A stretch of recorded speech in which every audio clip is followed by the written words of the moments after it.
Assalamualaikum warahmatullahi wabarakatuh. Perkenalkan nama saya Suci Ramadhani. Saya berasal dari 2SIC, Sistem Informasi. Di sini saya akan mempresentasikan dasar-dasar penggunaan Git, mulai dari inisialisasi repository, menambahkan file ke staging area, dan sampai konfigurasi identitas user. Setelah itu sebelumnya saya akan menjelaskan pengertian Git. Git merupakan salah satu version control yang dikembangkan oleh Linus Torvalds atau pembuat Linux pada tahun 2005 dan termasuk yang paling populer saat ini. Beberapa perintah umum dalam menggunakan Git yaitu git init. Fungsinya membuat repositori Git di folder lokal. Yang kedua ada git add spasi dot, menambahkan semua file yang berubah ke staging area. Yang ketiga ada git add home.php. Fungsinya untuk menambahkan file dengan nama home.php ke staging area. Lalu ada git status, fungsinya melihat status file baru, diubah, atau sudah siap di commit. Git commit, min m, tanda petik isi atau isi perubahan, fungsinya menyimpan snapshot perubahan dari staging ke lokal repository. Lalu yang terakhir adalah git log, fungsinya untuk menampilkan riwayat commit yang sudah dibuat. Sebelum masuk ke Visual Studio Code, kita akan membuat project baru dengan nama studio saya sendiri. Contohnya seperti layanan, mandiri, lalu admin. Jadi kita buat layanan, strip, mandiri, strip, admin. Kebetulan saya sudah buat projectnya, jadi kita langsung saja masuk ke Visual Studio Code-nya. Nah, di sini saya sudah membuka foldernya. Kita langsung saja ke bagian terminal. Nah, langkah pertama yang akan kita lakukan adalah kita akan melakukan git init. Git init ini digunakan untuk menginisialisasi repositori Git baru. Setelah dijalankan, Git akan membuat folder tersembunyi bernama .git di dalam proyek kita. Kita ketikkan saja ya, git init. Nah, kita akan cek di folder kita.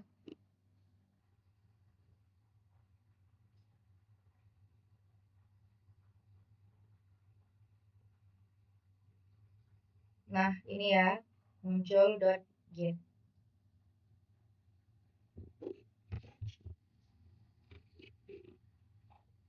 Kalau folder .git ini sudah muncul, berarti repositori Git sudah berhasil dibuat ya teman-teman. Nah, selanjutnya kita akan cek status repositori dengan cara git status. Nah, seperti ini ya teman-teman tampilan git status. Bagian on branch master ini menandakan kita sedang berada di branch utama.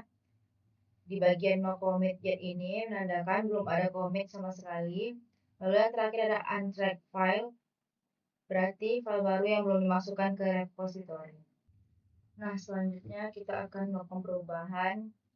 Kalian bisa lakukan perubahan di welcome.blade.php. Kalau saya di bagian line 55 ya, yang bagian sini.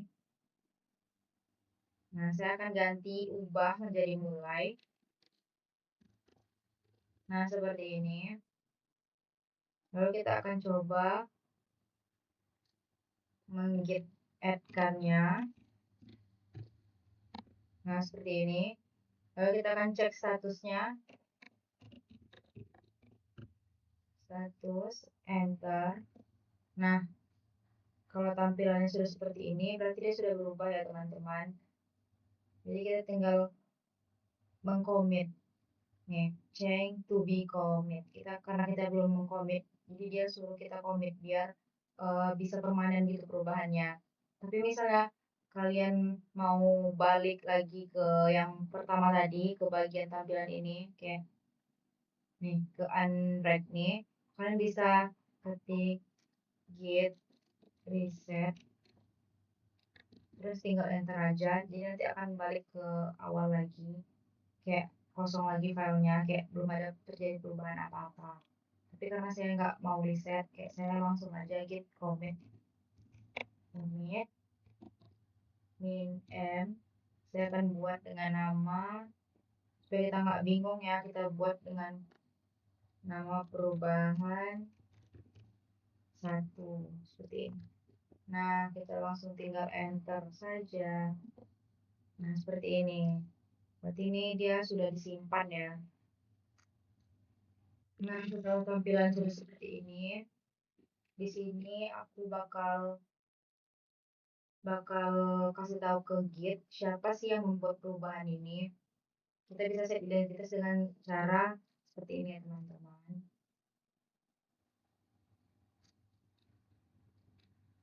Kita bisa ketikkan git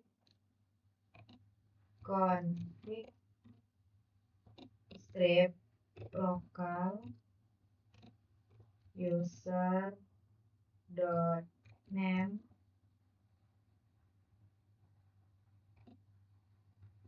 Kita buat saya buat ini aja ya, suci pcr. Nah, kita bisa tinggal enter. Nah, sekali lagi kita ketikkan git config local user dot inline suci underscore pcr ac.id.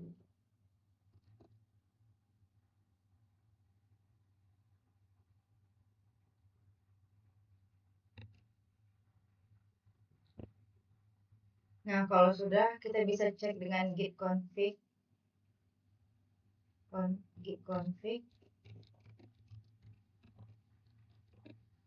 strip list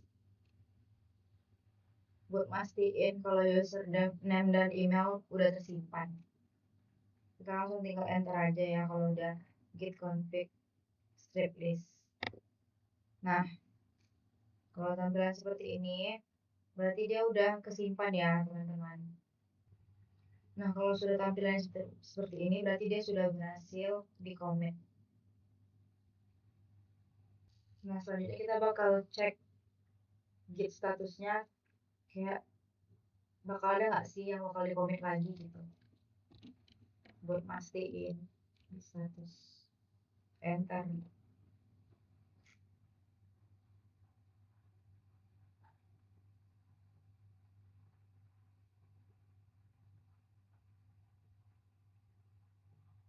Nah, di sini katanya no commit yet ya teman-teman.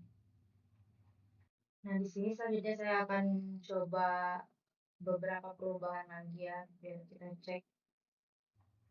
Ganti lagi, coba ini jadi. Mari kita kerjakan. Kita ubah jadi 3 ya. Kita buat git add, lalu git status, git commit min kita buat perubahan gitu. Nah, nih udah bisa ganti. Terus habis itu kita cek status ya.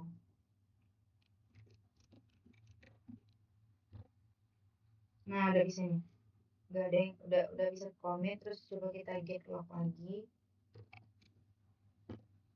Nah, ini baru nih simpan perubahan 3 sama perubahan 2. Tapi ini namanya nggak keubah jadi perubahan 1 ya. Kita coba get log min one line lagi.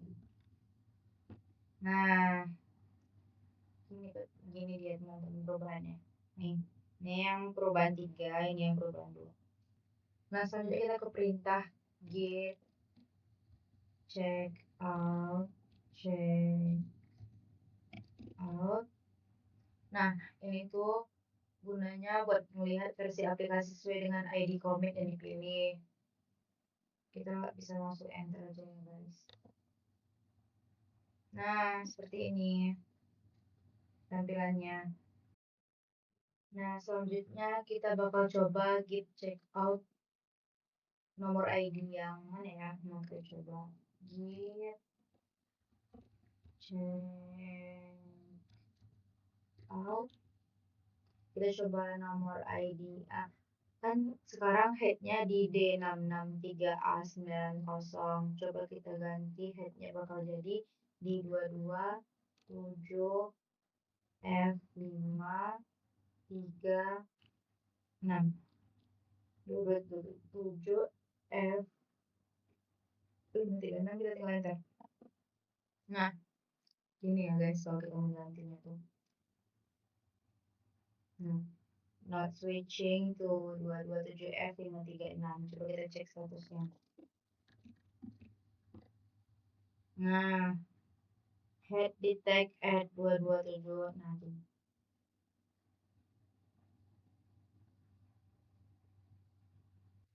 Ada kesalahan ya teman-teman. Ternyata setelah kita cek git status tuh gunanya buat head, kan di sini ada head detect at 227F536 yang ID yang kita pilih tadi. Ternyata artinya kita tidak berada di branch manapun, tetapi sedang melihat commit di 227F536 secara langsung. Kita commit ya, git commit min m, kita buat perubahan 4 aja ya guys. Nah, seperti ini. Nothing commit. Nah, yang terakhir, buat kita kembali ke commit terakhir atau versi terbaru, cukup kita jalankan perintah git checkout master ya guys. Oke, tinggal enter aja. Nah, ini berarti perintahnya sukses ya guys. Nah, selanjutnya kita akan coba jalanin ya. Jalanin perintah-perintah apa aja yang kita bakal lihat nanti, apa aja yang boleh kita ubah. Kita pergi ke Chrome.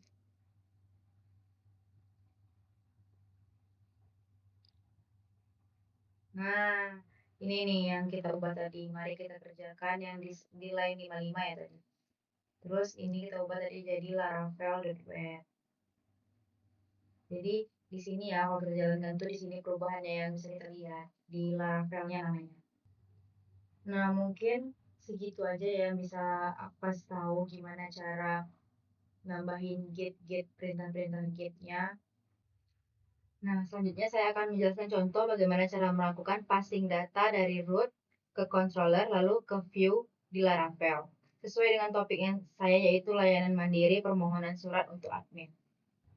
Pertama-tama kita buka Visual Studio Code terlebih dahulu. Pertama-tama kita mulai dari root terlebih dahulu. Di sini saya buat rootnya dengan nama /admin /permohonan dan diarahkan ke permohonan admin controller pada function index. Jadi setiap kali admin membuka halaman /admin/permohonan, otomatis Laravel akan memanggil function index di controller tersebut.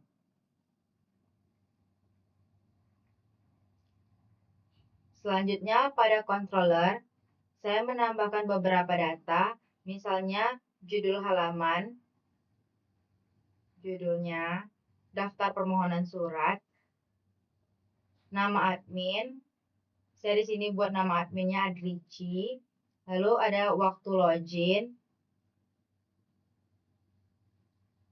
Dan ada juga data permohonan surat. Nih, sini ada isinya ya guys. Data permohonan ini saya buat dalam bentuk array sederhana seperti simulasi. Kemudian semua data tersebut saya kirimkan ke view dengan perintah return. Nah, return view permohonan data. Kemudian pada view di permohonan.bat.php, di sini saya menampilkan semua data yang sudah dikirim dari controller seperti judul, admin, dan waktu login. Lalu data permohonan surat ditampilkan dalam bentuk tabel yang rapi dengan looping for each. Kita menggunakan for each ya teman-teman. Nah, selanjutnya kita akan coba jalankan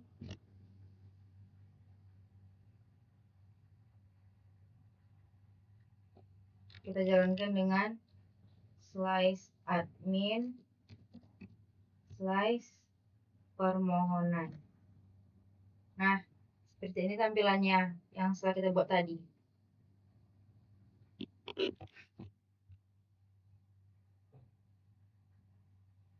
Muncul halaman daftar permohonan surat lengkap dengan nama admin, waktu login, serta tabel data permohonan surat. Dengan demikian, alur passing data dari root ke controller ke view sudah berhasil kita jalankan.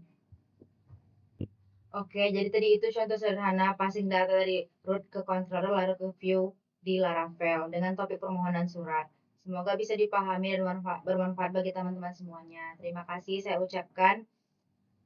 Assalamualaikum warahmatullahi wabarakatuh.